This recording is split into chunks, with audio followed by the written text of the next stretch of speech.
작가는 굉장히 특이한 분입니다. 이분은 국어 사전을 완독한 후에 이 언어의 유혹이라는 책을 썼다고 합니다. 이 사전이라는 것이 스토리가 없잖아요. 그래서 사전을 완독하는 경우는 굉장히 희귀합니다. 우리도 그렇잖아요. 뭐 필요한 거 찾을 때 사전 펴는 거지. 한번 처음부터 끝까지 읽어봐야 되겠다 이렇게 하는 사람은 없지 않습니까?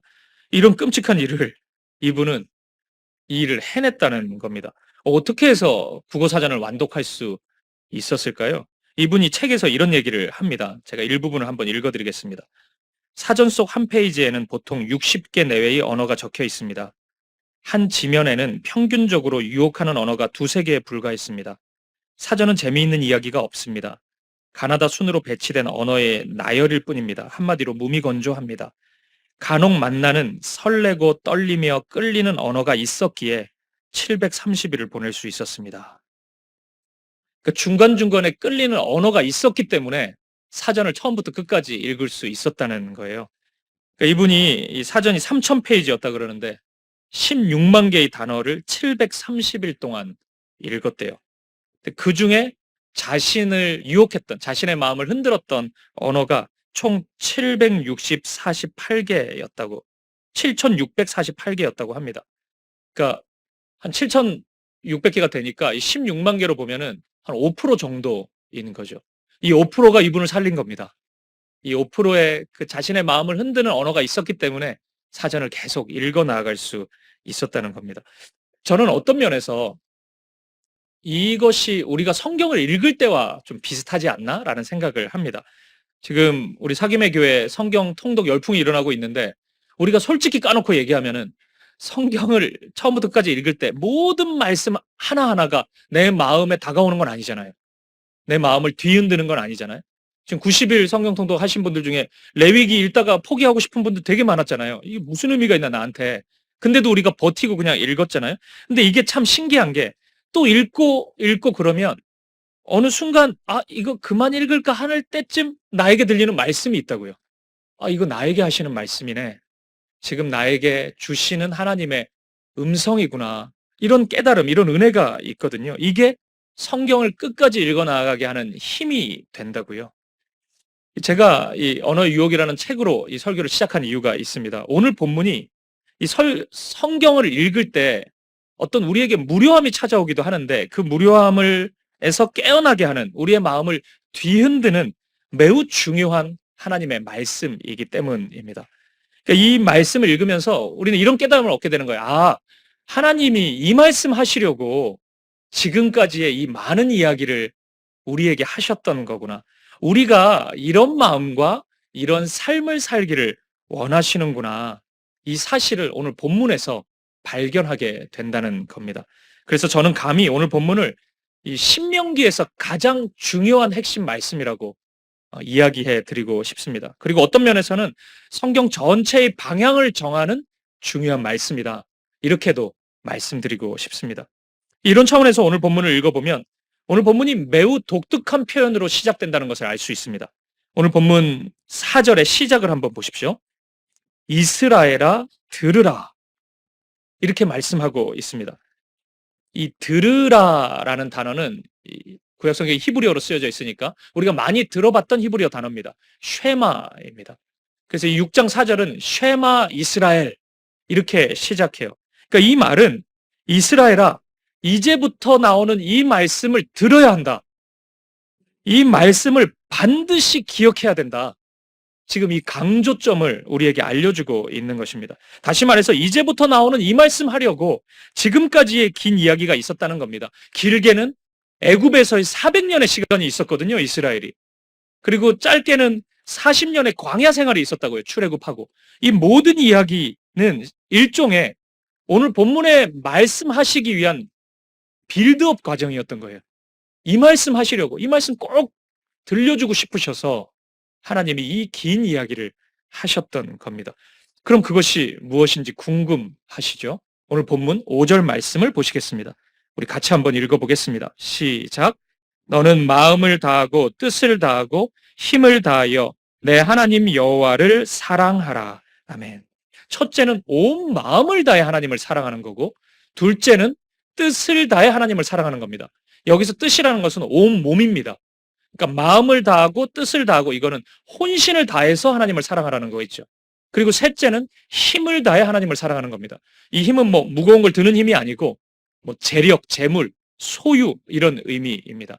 그러니까 풀어서 얘기하면 마음과 몸을 다해서 가지고 있는 모든 소유를 다해서 내가 할 수 있는 모든 것을 다해서 하나님을 사랑해라.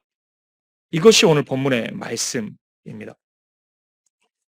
여러분 뭐 어떤 면에서는 제가 중요하다, 뭐 이게 하나님이 하시고 싶은 말씀이었다, 뭐 이렇게 강조를 하고 있지만 다 들어본 말씀이잖아요. 이거 하나님 사랑해라. 이거는. 근데 여러분 좀 주목해 볼 수 있었으면 좋겠어요. 진짜로 하나님은 이 말씀 하시려고 이 말씀 들려주시려고 이 긴 이야기 한 겁니다. 하나님에게는 정말로 중요한 단 하나의 말씀이었던 겁니다. 예수님이 이 땅에 오셨을 때요. 이제 구약의 율법 얘기 막 하고 그럴 때 율법이 600개가 넘는단 말이에요. 그런데 그것을 한마디로 요약하시면서 제일 중요한 말씀 하나가 있다. 이렇게 말씀하신 적이 있습니다. 마태복음 22장 37절 38절 말씀입니다. 같이 읽어보죠. 시작. 예수께서 이르시되 내 마음을 다하고 목숨을 다하고 뜻을 다하여 주 너의 하나님을 사랑하라 하셨으니 이것이 크고 첫째 되는 계명이요. 아멘. 제일 중요한 말씀인 거예요. 예수님도 이 말씀 하고 싶으셨던 겁니다. 예수님의 모든 사역이 그래서 예수님의 사역을 통해서 믿음을 가진 이들에게 나타나는 하나의 열매가 이거였습니다. 꿈꾸셨던 마음이 하나님을 사랑하는 사람. 이스라엘에게 원하셨던 모습이고 오늘 우리를 향해 원하시는 마음인 것입니다. 그러면 여러분 질문이 생기죠. 왜 하나님을 사랑해야 합니까? 뭐 사랑해야 된다는 거 그러면 오케이. 그런데 뭐 이 정도까지 사랑해야 됩니까? 이 모든 것을 다해서 혼신의 힘을 다해서 하나님을 사랑하라 그러는데 이 정도까지 사랑해야 되는 겁니까? 여러분들 어떻게 생각하십니까? 우리 왜 하나님 사랑해야 돼요? 왜 우리는 이 정도까지 하나님을 사랑해야 합니까? 간혹 어떤 분들은 이러한 하나님의 사랑 요청을 무슨 그 데이트 폭력 정도로 이해하는 분이 있습니다. 그러니까 전혀 사랑스럽지도 않은 대상인데 그 대상이 힘이 있다는 이유로 나 사랑하라고. 안 그러면 나 때릴 거라고. 가만두지 않겠다. 완전 폭력이잖아요, 이거는. 그런 식으로 하나님의 사랑을 요청을 이해하는 분이 있습니다. 그래서 신앙생활 하는 게 너무 힘들고 하기도 싫은 거 이거 왜 하라 그러는지도 모르겠고 그래서 나 교회 안 다닐래. 뭐 이렇게 얘기하는 분이 있어요. 하지만 여러분 이것은 하나님에 대한 엄청난 오해입니다. 우리는 기억해야 됩니다. 하나님은 사랑이세요. 사랑 그 자체이십니다. 하나님이 무엇을 하셨기 때문에 사랑이 아니고 하나님은 존재 자체가 사랑이신 분이십니다. 그렇기 때문에 우리가 이해하고 경험하고 실천할 수 있는 이 땅에서의 모든 사랑은 다 하나님께로부터 흘러나온 것입니다. 그 신약 성경에 쓰인 언어인 헬라어 그리스 말을 보면은 이 사랑이라는 단어가 굉장히 많아요. 아가페라는 단어 우리 성경에 많이 나오는데 이것은 지고지순의 사랑이거든요. 온전한 사랑. 즉 근데 그 사랑만 하나님의 사랑을 의미하진 않고 뭐 친구 간의 사랑의 우정인 뭐 펠레오 이런 단어도 그냥 사랑으로 하나님의 사랑으로 사용합니다. 그리고 남녀 간의 사랑도 우리 뭐 에로스 이런 단어 쓰는데 그 단어도 하나님의 사랑으로 사용해요. 그리고 부모가 사랑하는 그런 단어도 하나님의 사랑으로 사용합니다. 그러니까 굉장히 많은 단어가 나오는데 그 모든 단어를 다 하나님의 사랑으로 설명하고 있어요. 그렇기 때문에 여러분 이 세상에서 나타나는 모든 정당한 사랑은 다 하나님께로부터 흘러나오는 것입니다. 제가 정당한이라는 표현을 쓰는 이유는 단 하나, 자기 자신을 사랑하는 이기적인 사랑이 있죠. 그것은 하나님께로부터 나온 것이 아닙니다. 그것은 우리의 죄로부터 만들어진 사랑이에요. 그래서 그걸 사랑이라고 부르기는 좀 힘들어요. 우리는 그냥 사랑이라고 하는데 그것 빼고는 모든 아름다운 사랑이 하나님께로부터 나온 것입니다. 그래서 우리가 이 땅에서 그 사랑을 온전히 실천하려면 하나님을 만나야 하는 것입니다. 물론 내가 좋은 환경 속에서 뭐 좋은 상대적으로 따뜻함이 넘치는 부모님의 사랑을 많이 받았다든지 또 환경 속에서 내가 많은 지지와 격려를 받고 자란 사람은 상대적으로 사랑의 실천이 더 성숙할 수는 있습니다. 하지만 성경이 이야기하는 그 온전한 사랑에 이르기 위해서는 우리가 우리끼리 뭐 그걸 주고받고 우리끼리 만들어 가지고 되는 게 아닙니다. 좋은 부모 되고 싶으면 하나님 아버지를 만나야 됩니다. 그 아버지 되시는 하나님의 사랑이 어떤지를 알아야 좋은 부모의 사랑을 보여줄 수 있다고요. 우정의 사랑도 마찬가지입니다. 남녀의 부부간의 사랑도 마찬가지예요. 그래서 성경은 하나님의 사랑을 매우 다채롭게 얘기하고 있는 겁니다. 하나님을 아버지라고 부르라고 얘기하라는 겁니다. 아버지의 사랑을 하나님이 보여주시겠다는 거예요. 그리고 뭐 너를 친구로 삼겠다고 말씀하시고 그 부모로서의 사랑도 보여주시고 또 남녀 간의 사랑의 측면도 보여주십니다. 이스라엘을 향해서 내가 이스라엘의 남편이라고 하나님이 말씀하십니다. 모든 사랑이 하나님께로부터 다 나오는 거예요. 그래서 우리는 완성된 하나님의 사랑에 도달하기 위해서 하나님의 사랑을 경험해야 합니다. 그런데 여기에서 정말 중요한 것이 있습니다. 이런 하나님께서, 사랑의 하나님께서 먼저 우리를 사랑하셨다는 겁니다. 그러니까 우리가 사랑의 결핍이 있기 때문에 하나님을 찾아낸 것이 아닙니다. 야, 이런 신이 다 있었네. 사랑이 이 정도로 넘치는 신이 다 있었네. 내가 찾고 찾아서 노력해가지고 하나님을 만난 게 아니에요. 하나님이 먼저 우리를 택하셨습니다. 그리고 먼저 그 사랑을 우리에게 보여주셨어요. 그래서 우리는 그 사랑을 알게 됐고 경험하게 된 것입니다. 지금까지 모세가 이 말씀 속에서 끊임없이 출애굽의 여정을 강조하고 있는 이유가 있습니다. 그 사랑 상기시켜주고 싶어서 그렇습니다. 우리는 너무 자주 사랑을 잊어버리거든요.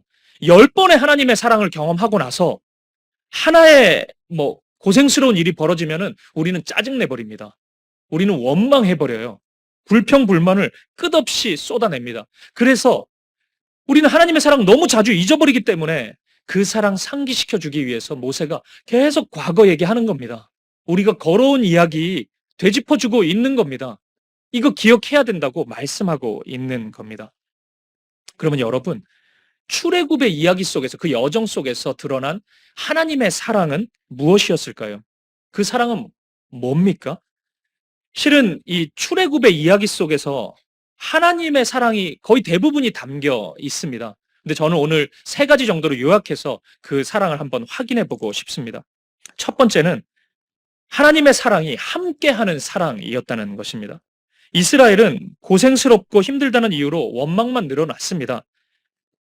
그런데 가만히 보면 그 고생스러운 순간 속에서도 하나님이 함께 하셨습니다. 그러니까 이스라엘은 그 고생이 너무 싫어가지고 고생에만 집중했는데 큰 틀에서 보면은 하나님 한순간도 빠짐없이 이스라엘과 함께 하셨습니다. 출애굽을 시작하는 그 과정, 첫 시작도, 그리고 홍해를 건널 때도, 홍해 앞에서도 이스라엘은 짜증냈거든요. 근데 하나님이 그 순간에도 함께 하셨습니다. 광야에서 배고픈 순간이 있었어요. 목마를 때도 있었습니다. 그때도 하나님은 함께 하셨습니다. 적들이 나타났을 때 전쟁을 할 때도, 승리할 때도 있었고 패배할 때도 있었습니다. 그런데 한결같이 하나님은 함께 하셨습니다. 이스라엘은 함께 하시는 하나님의 사랑을 충분히 온전히 경험했던 것입니다. 그리고 여러분, 우리 또한 함께 하시는 사랑은 사실은 이스라엘 백성보다 더 풍성하고 선명하게 경험한 사람들입니다. 어떻게요? 예수님을 통해서입니다. 예수님의 별명이 제가 뭐라 그랬죠? 임마누엘, 하나님이 우리와 함께 계시다. 하나님이 그 정도로 우리와 함께 하기를 원하십니다. 우리와 함께 하고 싶으셔서 인간으로 오셨습니다. 그리고 죄인의 모습으로 오셨습니다. 그래야 우리 옆에 계실 수 있으니까 우리와 함께 하시고 싶으셔서 성육신 하신 것입니다. 그 옛날 영화 중에 라이언 일병 구하기라는 영화가 있어요. 1998년에 나온 영화인데, 이 영화가 제2차 세계대전 때 미국이 이제 참전하고 나서 어느 한 가정에서 아들이 4명이 있었는데 4명이 다 전쟁에 간 거예요. 근데 3명이 전사한 겁니다. 그러니까 아들 1명 남았는데 1명마저 죽으면 안 된다 이래가지고 나라에서 이 아들 구해오라고 이제 명령을 내린 거예요. 팀이 꾸려진 겁니다. 라이언 일병 구하기 팀이. 그래가지고 이제 라이언 찾으러 다니는 거예요, 이 사람들은. 이제 그런 내용이에요. 저는 하나님의 함께 하시는 사랑이 이와 비슷하다는 생각을 가져요. 그러니까 우리 찾으려고, 우리 건지려고 끝까지 오신 겁니다. 우리와 함께 하시려고 그 낮고 낮은 모습으로, 천한 모습으로 예수님이 이 땅에 오셨던 것입니다. 사실은 함께 하고 싶은 정도가 우리의 생각을 뛰어넘습니다. 그냥 옆에 계시는 정도가 아니라 우리 안에 들어오시겠다고 말씀하셔요. 그래서 요한복음 15장 5절에 보면은 제가 굉장히 사랑하는 표현인데, 그가 내 안에, 내가 그 안에. 그가 내 안에, 내가 그 안에. 이렇게 말씀하십니다. 완전히 하나 되기를 하나님은 원하셨던 것입니다. 모세는 이스라엘을 향해서 이런 함께 하시는 하나님의 사랑을 상기시켜 주고 있습니다. 그러니 여러분, 오늘 이 말씀 앞에서 우리도 기억해야죠. 뭘요? 하나님이 나와 함께하고 계시다는 사실을 기억해야 될 것입니다. 오늘 하나님께서 여러분들과 함께 하십니다. 오늘 우리와 함께 하십니다. 이 사실을 잊지 않는 우리가 되기를 간절히 축복합니다. 그리고 두 번째, 하나님의 사랑은 믿어주는 사랑이었습니다. 바로 앞장인 5장 27절을 보니까 이스라엘 백성들이 하나님의 말씀 앞에서, 그러니까 나의 모든 규례를, 말씀을 지켜야 된다는 그 하나님의 말씀 앞에서 우리가 듣고 행하겠습니다. 이렇게 화답해요. 되게 아름다운 모습이죠. 내 말씀을 따르라. 그렇게 하겠습니다. 이스라엘 백성들이 고백을 해요. 그러자 하나님이 참 잘했다. 너희가 꼭 그렇게 되기를 기대한다. 소망한다. 그런 축복의 사람이 되기를 바란다. 하나님이 그렇게 또 말씀하십니다. 이게 5장의 마지막 부분이거든요. 근데 이게 너무 자연스러운 대화 같이 보이는데 저는 조금 이상하게 읽혔습니다. 왜 하나님이 이스라엘을 향해서 기대를 하고 계시지? 이게 좀 이상하더라고요. 이상하지 않습니까? 순종할 것으로 기대하는 게 당연해요. 지금까지 순종을 거의 안 했는데 갑자기 그 기대를 한다는 것이 타당합니까? 생각해 보십시오. 이스라엘은 그리 믿을 만한 사람들이 아닙니다. 출애굽의 40년 그 여정 동안 얼마나 많이 말을 바꿨는지 몰라요, 이스라엘이. 하나님이 신실하셨지 이스라엘은 결코 신실하지 않았습니다. 그런데도 하나님은 이스라엘을 믿어주세요, 지금. 끝까지 신뢰하겠다고, 내가 너희를 기대한다고 말씀하고 있습니다. 그래서 제가 이 부분을 묵상하면서 처음엔 좀 이상하다가 이내 기분이 굉장히 좋아졌습니다. 하나님이 나도 그렇게 기대하시겠구나. 그 생각이 들어서 참 기뻤어요. 저는 우리가 믿는 하나님이 이런 분이라서 참 좋습니다. 세상은 나를 모른다고 하고 포기하고 때때로는 너는 여기서 끝났다고 사형 선고를 내린다 할지라도 하나님은 안 그러신다는 거잖아요. 하나님은 끝까지 믿어주시겠다는 거잖아요. 저는 이것이 참 좋아요. 베드로가 예수님 3번이나 모른다고 했는데 예수님이 달려와가지고 나도 너 모른다 임마, 너 가라, 이렇게 얘기를 하지 않으시잖아요. 그때 베드로가 사랑한다고 얘기를 하시거든요. 저 같으면 그거 안 믿어요. 3번이나 사랑하지 않는다 그랬는데, 모른다 그랬는데. 근데 예수님 믿어주세요, 베드로의 말을. 그리고 더 충격적인 말씀을 하시죠. 내 양을 먹이라. 뭐 믿고 주님의 양을 맡깁니까, 베드로한테. 주님도 모른다고 했던 그 인간한테. 근데 예수님은 그렇게 믿어주세요. 끝까지 믿어주십니다. 베드로가 분명히 이 양들을 잘 목양해 줄 거라고 그렇게 믿어주세요. 사랑하는 여러분, 저는 우리 주님께서 오늘 이 시간 우리에게 이런 믿음과 신뢰의 말씀을 해주신다고 확신합니다. 내가 널 기대한다. 지금까지의 너의 삶이 믿음의 삶도 아니었고 말씀을 붙잡는 삶도 아니었더라도 나는 기대한다. 나는 포기 안 한다. 나는 네가 반드시 신실한 믿음의 삶을 살 것을, 2024년이 그렇게 될 것을 기대한다 말씀하십니다. 여러분 기억하십시오. 올 한 해 여러분들의 삶을 가장 기대하시는 분이 하나님이십니다. 제가 아니에요. 저는요, 사람이라서 가끔 의심이 들 때가 있습니다. 저분이 얼마나 저게 갈까? 지금 우리 카톡방에 90일 통독을 하려는 분들이 지금 바글바글한데 이게 다 할까 진짜 이분들이? 제가 매일 세봐요. 완독했다는 걸 몇 명이 올리는지. 야, 이게 될까? 한 50%만 하면 대성공 아닐까? 뭐 이런 생각을 하거든요. 우리 주님은 그렇게 생각 안 하세요. 우리 주님은 끝까지 기대하신다고요. 오늘 우리 사김의 교회를 향해서 가장 기대하시는 분은 하나님이십니다. 담임 목사가 아니에요. 하나님이 가장 기대하십니다. 저와 여러분을 향해서, 우리 가정을 향해서 가장 기대하시는 분은 하나님이십니다. 기대하시는 그 하나님의 사랑, 나를 믿어주시는 그 하나님의 사랑을 잊지 않기를 바랍니다. 그리고 그 기대에, 좀 인간적인 표현일 수 있지만 그 기대에 부응할 수 있는 저와 여러분 되시기를 간절히 축복합니다. 그리고 마지막 세 번째, 하나님의 사랑은 내어주시는 사랑이었습니다. 가만히 보면 하나님은 언제나 모든 것을 다 내어주셨습니다. 자신의 힘과 능력을 아끼면서 찔끔찔끔 이스라엘에게 주시지 않았습니다. 먼저 하나님은 마치 친구가 되신 것처럼, 전능하신 하나님이 이스라엘의 친구인 것처럼 이스라엘의 이야기를 들어주셨습니다. 사실 여러분, 우리가 성경을 계속 읽어보면 알지만 이스라엘의 간구나 이스라엘의 얘기가 뭐 그렇게 들을 게 있습니까? 그럼 불평 불만밖에 더 있습니까? 애굽의 노예에서 출애굽 시켜놨더니 처음부터 원망하지 않습니까? 광야 이거 웬 광야냐고 소리치고, 거기서 고기 못 먹는다고 이런 얘기까지 해요. 이스라엘이 애굽의 노예 되고 싶다고. 다시 그 노예가 뭔데, 400년을 자기 주권도 없이 살았으면서도 그 노예 되고 싶다고. 그 이유가 뭔 줄 알아요? 고기 먹었다고. 거기는 온갖 노동 다 하고 나면 고기 반찬 줬는데 우리 여기서 뭐 먹냐고, 배고프다고.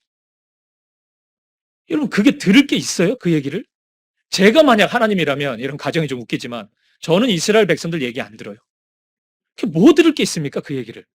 그 쓸데없는 얘기, 그 시간 들여가지고 뭐 들을 게 있어요. 근데 하나님은 그렇게 하지 않으셔요. 마치 마주 앉아 계신 것처럼 아이 컨택 하면서 그 얘기를, 제가 그 말씀 읽으면서 다 쓸데없는 얘기네 이렇게 생각하는 그 얘기를 하나하나 우리 하나님은 다 들어주신다고요. 그리고 그 말도 안 되는 요구에 하나하나 응대하세요. 다 설명을 해주세요. 내가 왜 이렇게 하는지, 너희가 이 일을 통해서 어떤 일들이 일어나는지 하나님은 다 말씀해 주세요. 저는 그거 하나님의 사랑 때문이라고 생각합니다. 하나님이 그 정도로 사랑하셔요. 그리고 필요한 것을 다 내어주십니다. 숱한 오해 하나님이 받으시거든요. 이스라엘 때문에 하나님이 되게 이상한 하나님으로 오해받는다고요. 이 주변 국가들한테. 그런데도 하나님이 끝까지 다 내어주십니다.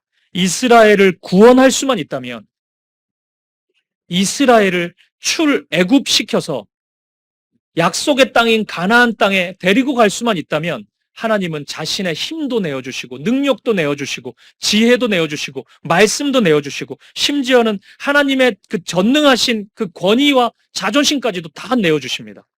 하나님은 기꺼이 그렇게 해주세요. 그런데 여러분, 실은 우리야말로 이 내어주시는 사랑의 모든 것을 다 경험한 사람들입니다.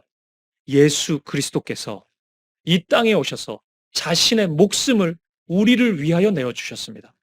물과 피를 쏟으시면서 예수님의 말씀을 기억하세요? 내 피를 마시라. 내 몸을 먹으라. 너희가 그렇게 해야 살 길이니까 기꺼이 나를 다 취하면서 너희가 살아나라. 우리 주님이 그 말씀하신 것 아닙니까? 내어주시는 그 온전하고 그 아름다운 사랑을 우리 모두는 다 경험하였습니다. 이것이 이스라엘 백성들이 출애굽 여정을 통해서 경험한 하나님의 사랑이고, 이것이 우리 주 예수 그리스도를 통해서 저와 여러분이 경험한 사랑인 것입니다. 그리고 이처럼 우리를 사랑하신 하나님께서 우리에게 사랑을 요청하고 계십니다. 내가 너희를 사랑한 것 같이 너희도 나를 사랑하라고 말씀하십니다. 내가 마음을 다했고 뜻을 다했고 힘을 다해서 사랑한 것 같이 너희도 나에 대해서 마음을 다해주기를 바라고 뜻을 다해주기를 바라고 힘을 다해주기를 바란다고 하나님이 말씀하십니다. 사랑하는 여러분, 오늘 이 질문하고 싶으셨던 거예요. 우리 하나님이 이스라엘의 그 구원의 이야기 속에서 하나님이 이거 마지막으로 확인하고 싶으셨던 거예요. 오늘 저와 여러분에게 동일한 질문을 하신다고 믿습니다. 나를 그렇게 사랑해 줄 수 있냐는 그 하나님의 질문 앞에, 네, 그러겠습니다. 제가 마음을 다하고 뜻을 다하고 힘을 다해서 주님을 사랑하겠습니다. 그렇게 고백할 수 있는 우리 되었으면 좋겠습니다.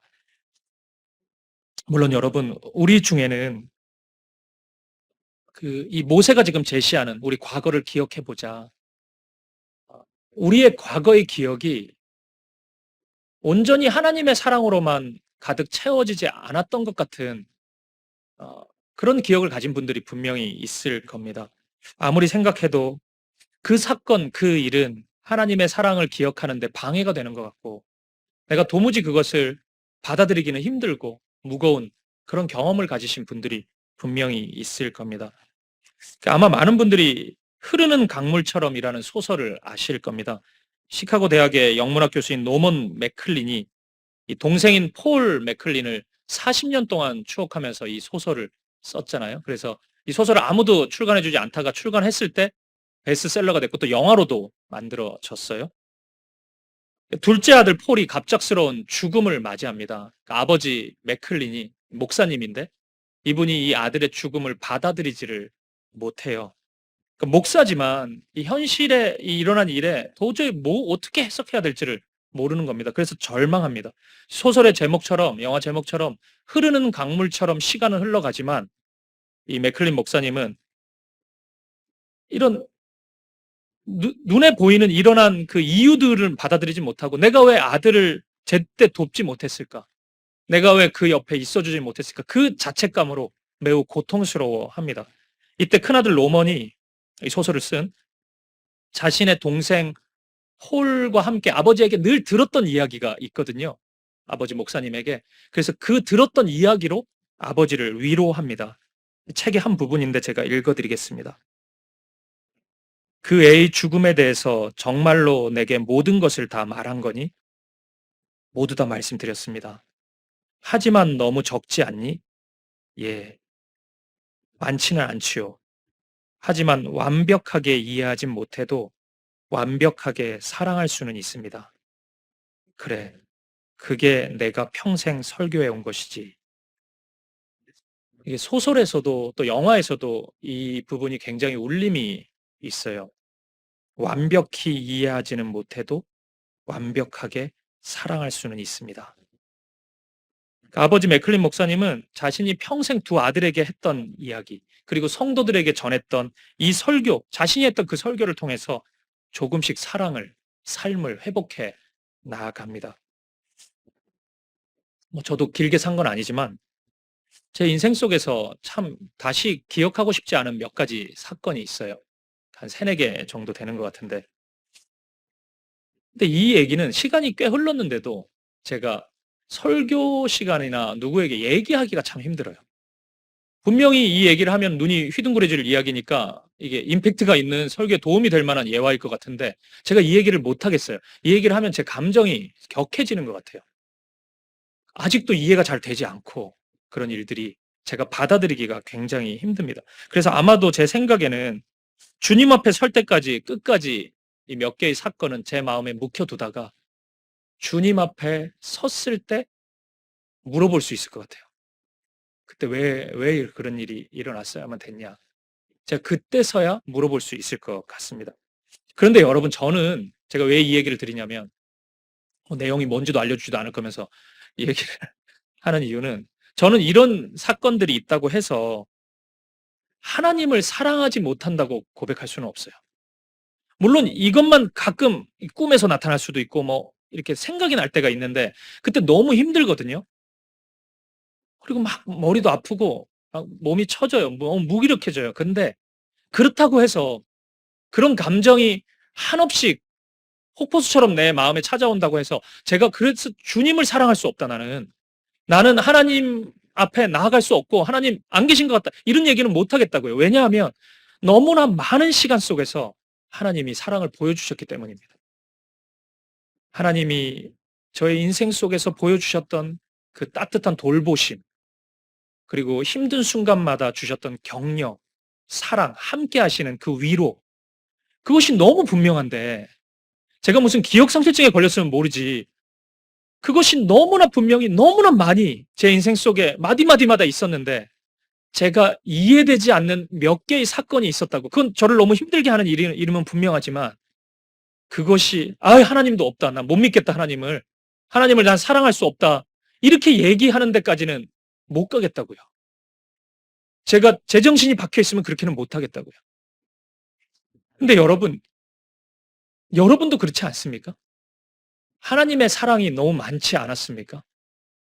여러분이 어떤 사건에 꽂혀 있으면 잘 모르겠는데 그거 말고 그냥 여러분의 인생 속에서 하나님이 베풀어 주신 사랑과 은혜가 너무 크지 않습니까? 제가 가끔 성도님들을 신방하다 보면은 와, 이분이 이런 사랑을 하나님께 받았었구나. 부러울 때도 있어요, 한 번씩. 야, 나는 목사인데 저런 경험도 못 해보고 저분은 저런 식의 은혜를? 근데 제가 이제 삼자니까 좀 그런 생각이 들겠죠? 답답할 때가 있어요. 아, 그 사랑 받고도 이렇게 사시는구나. 제가 그런 생각이 들 때가 있어요. 여러분, 여러분의 인생 속에서 하나님이 허락해 주신, 값없이 주신 은혜와 사랑을 기억해 보세요. 그거 기억하고 있다면은 우리 그렇게 못합니다. 하나님 없다고 얘기하고 하나님 사랑할 수 없다고 그 얘기 못할 겁니다. 비록 이스라엘의 출애굽의 이야기 속에서 또는 저와 여러분들의 삶의 이야기 속에서 완벽히 이해하지 못하는 그런 순간들이 있다 할지라도 하나님을 사랑할 수 있지 않습니까? 완벽히 이해하지 못해도 충분히 하나님을 사랑할 수 있지 않습니까?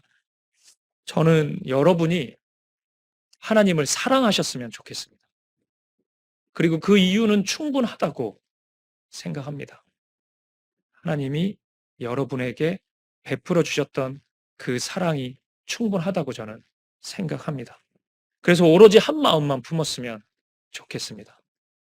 오직 마음을 다하고 뜻을 다하고 힘을 다해 하나님만을 사랑하는 저와 여러분 되시기를 주님의 이름으로 간절히 축복합니다. 말씀을 마무리하겠습니다. 제가 이 말씀을 준비하면서 세 가지 사실을 깨달은 게 있습니다. 하나는 하나님이 이 얘기 하시려고 이렇게 긴 이야기를 빌드업 하셨다고? 하나님이 고작 간절히 원하셨던 게 네가 나를 사랑해 줬으면 좋겠다. 그거라고? 저 그 사실이 처음에 다가왔어요. 하나님이 대단한 걸 원하시는 게 아니네. 그러니까 저보고 너 다음 주에 탄자니아 가고 한 40년 살아라 거기서 복음 전하면서 그런 메시지들이 막 일주일에 한두 개씩 툭툭 떨어지면은 제가 거의 그 정신적인 공황 상태가 올 것 같은데 하나님이 지금 원하시는 게 내가 너를 사랑한 것처럼 나를 사랑했으면 좋겠다는 그거예요. 그러니까 너무 간단한 거잖아요. 이게 진짜 대단한 걸 원하시는 게 아니구나. 제가 그걸 깨달았습니다. 그리고 두 번째는 좀 슬펐는데 그 간단한 걸 못하고 있구나. 제가 그 생각을 했어요. 이토록 오랫동안 신앙생활을 해왔는데 그 간단한 거를 내가 하나님 앞에 보여드리지 못하고 있구나. 아, 그 생각이 찾아왔습니다. 제가 어제 이제 설교 준비 다 끝내고 집으로 가려고 가방을 메고 가려고 하다가 딱 이 생각이 든 거예요. 이 두 가지. 그래서 제가 요거는 원고가 아니고 빨간 펜으로 적었어요. 다시 앉아가지고 이걸 적었거든요. 참 대단한 거 원하시는 게 아니구나. 이거 썼고 2번 이렇게 하고 그런데 그걸 못하네. 이렇게 썼어요. 제가. 좀 슬프더라고요. 그걸 못하고 있네. 그걸. 그 간단한 걸.